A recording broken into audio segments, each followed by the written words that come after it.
আমার কথা হলো প্রাকৃতিক দুর্যোগ, বন্যা হলো, হোক চট্টগ্রামে বন্যা হলো, ঢাকায় জলাবদ্ধতা, বাচ্চারা স্কুলে যেতে পারছে না, আপনারা তাৎক্ষণিক সিদ্ধান্ত নিয়ে নেন যে এই সাবজেক্টের পরীক্ষা আমরা পরে নেব। এটা তো এমন জটিল কিছু না। নেত্রী, নেতারা, মন্ত্রীরা একটা কথা বলার সাথে সাথে সেগুলোকে তুলে নিয়ে এই যে সঙ্গে সঙ্গে তাকে ঘায়েল করার জন্য, নাস্তানাবুদ করার জন্য যে প্রক্রিয়া, আবার মন্ত্রীরা বা নেতারাও যে কথা বলার ক্ষেত্রে অত্যন্ত মাপজোক নিয়ে কথা বলা, এটা আমি মনে করি যে কর্তৃপক্ষ, শিক্ষা মন্ত্রণালয়, বোর্ড সবাই মিলে আসলে ব্যাপারটা খুব স্পর্শকাতর, খুব বাস্তবভিত্তিক সিদ্ধান্ত নেওয়া দরকার।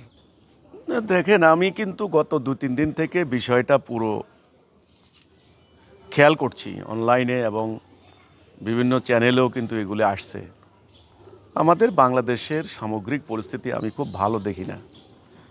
তারেক জিয়া ক্ষমতায় আসছেন 3-4 মাস চলছে, কিন্তু এখন যেভাবে আমি দেখতে পাচ্ছি সকল জায়গায় অমান্য করার, আইন অমান্য করার, প্লাস বিক্ষোভ, বিদ্রোহ, আন্দোলন, এই যে ব্যাপারটা, এটা তো কোনো স্থিতিশীল, কোনো টেকসই রাষ্ট্র ব্যবস্থার লক্ষণ হইতে পারে না। আমি লক্ষণটাকে টোটালি স্বাস্থ্যকর মনে করি না, হেলদি মনে করি না। আমি খুবই প্রবলেমেটিক জিনিসটাকে মনে করতেছি, খুবই সংকট এটা। আমার কথা হলো প্রাকৃতিক দুর্যোগ, বন্যা হলো, হোক চট্টগ্রামে বন্যা হলো, ঢাকায় জলাবদ্ধতা, বাচ্চারা স্কুলে যেতে পারছে না, আপনারা তাৎক্ষণিক সিদ্ধান্ত নিয়ে নেন যে এই সাবজেক্টের পরীক্ষা আমরা পরে নেব। এটা তো এমন জটিল কিছু না। শিক্ষা কার্যক্রমের সঙ্গে হাজার হাজার কর্মকর্তা কোটি কোটি টাকা বেতন খাচ্ছেন, এগুলো তো কোনো ফ্যাক্টরি না। ওনারা কী করলেন, পরীক্ষাটা নিলেন অনেকটা গায়ের জোরে। এটা সম্পূর্ণ অযৌক্তিক হয়েছে একটা। এটা গার্ডিয়ানও কিন্তু মেনে নিতে পারেন নাই, অনেকে দেখলাম ড্রেনের তলায় গেছে, এরকম অবস্থা। তলায় যাওয়া মানে কি, পড়ে গেছে। আবার অনেকে দেখলাম অনেক কষ্ট পাচ্ছে। যাও, এটা হলো প্রথম কথা। এটা উচিত ছিল যে এই পরীক্ষাটা সাসপেন্ড করা, পরবর্তীতে এটা নেওয়া। আচ্ছা, এবার আবার এই ঘটনাকে উপলক্ষ করে দেখলাম স্টুডেন্টদের পক্ষ থেকে তারা প্রতিবাদ করলো।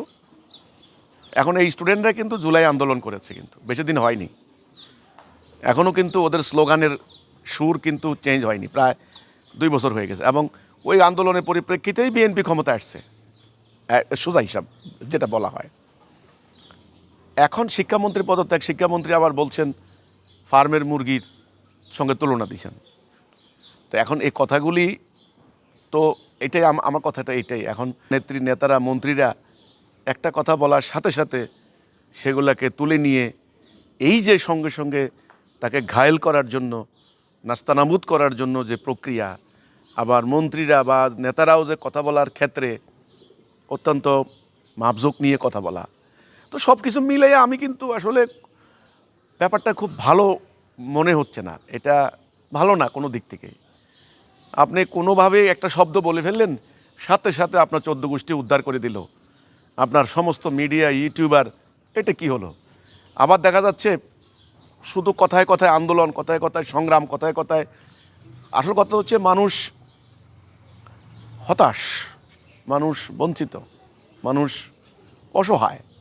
মানুষ দেখলো একটা গোষ্ঠী সুবিধা পাচ্ছে। আপনার এই ঘটনার মধ্যে দেখেন, চট্টগ্রামে চাঁদা প্রকাশ্যে বলেছে 2 কোটি টাকা চাঁদা দিবি, 10 লক্ষ টাকা আপনার মাসে মাসে চাঁদা দিবি, নাহলে ব্যবসা বন্ধ কর।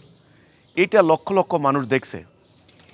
তো এই যে সরকারের প্রতি, ব্যবস্থাপনার প্রতি, ম্যানেজমেন্টের প্রতি, অ্যাডমিনিস্ট্রেশন বা অথরিটির প্রতি আনুগত্য করার যে একটা প্রবণতা, সম্মান, শ্রদ্ধা, দায়িত্বশীল পর্যায়ের লোকদের প্রতি ইজ্জত, এটা কিন্তু শেষ।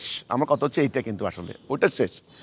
এখন আপনি এই যে আমি এখন কথা বলছি, এখন আমি যদি এখন আন্দোলনকারীদের অনুকূলে কোনো কথা না বলি, উদাহরণ দিচ্ছি, আমার মাইন্ডে কিন্তু এটা খেলে। তাহলে দেখা যাচ্ছে কালকে আমারকে 14 গোষ্ঠী গালাগালি, হাতের কাছে না পাইলে ফেসবুকে গালাগালি করব। আবার আমি যখন সরকারের ব্যাপারে সমালোচনা করব, আমি দেখা যায় সরকারি দলে মানে এবার তো, তাহলে ব্যাপারটা কি হচ্ছে এখানে? এখানে ন্যায্য অন্যায্য, এখানে ন্যায় অন্যায়, এখানে সত্য মিথ্যা, এই যে একেবারে পরিষ্কার করে স্পষ্ট করে পুরো জাতি অন্যায়ের বিরুদ্ধে, পুরো জাতি ন্যায়ের পক্ষে, এই যে ব্যাপারটা, এটা কিন্তু নাই, এটা নাই। এখন এইভাবে ওই একজনে বলবে স্লিপ অফ টাং, একজনে বলবে যে এটা আমি এই উদ্দেশ্যে বলি নাই। আর আপনার তো মুখ থেকে কথা বাইর হওয়া আর তীর নিক্ষেপ করা একই কথা, আর ফিরে আসা যায় না। ধনুক থেকে তীর ছুড়লে যেরকম আর আনা যায় না, তেমনি মুখের থেকে কথা বাইর হইলে আর ফিরে আনা যায় না। তো সামগ্রিক ব্যাপারটা আমি বলবো যে এই যে কোনো একটা উসিলায় দেশের একটা মানে সমগ্র ব্যাপারটা সিস্টেমটা কলাপস করার আমি আশঙ্কা দেখি। আপনি দেখেন পুলিশ এখন নামবে না, কিন্তু অলরেডি বিভিন্ন জায়গায় পুলিশের, পটুয়াখালীতে থানায় হামলা করছে, পুলিশকে মারছে, পুলিশের দারোগা দাঁড়িয়ে দাঁড়িয়ে কাঁদছেন। এটা কেমন কথা? তাহলে পুলিশ আইন শৃঙ্খলা রক্ষার আর এখন ঝুঁকি নেবে না। তো এই হচ্ছে কথাটা।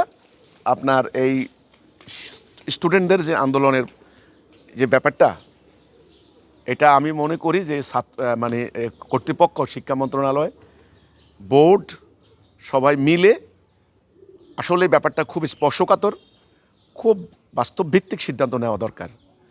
একটা কথা বলে ফেললাম, একটা সিদ্ধান্ত নিয়ে নিলাম যেটা জাতির ব্যাপক অংশ ক্ষতিগ্রস্ত হবে, তাহলে কিন্তু এটার জন্য মাসুল দিতে হবে। এই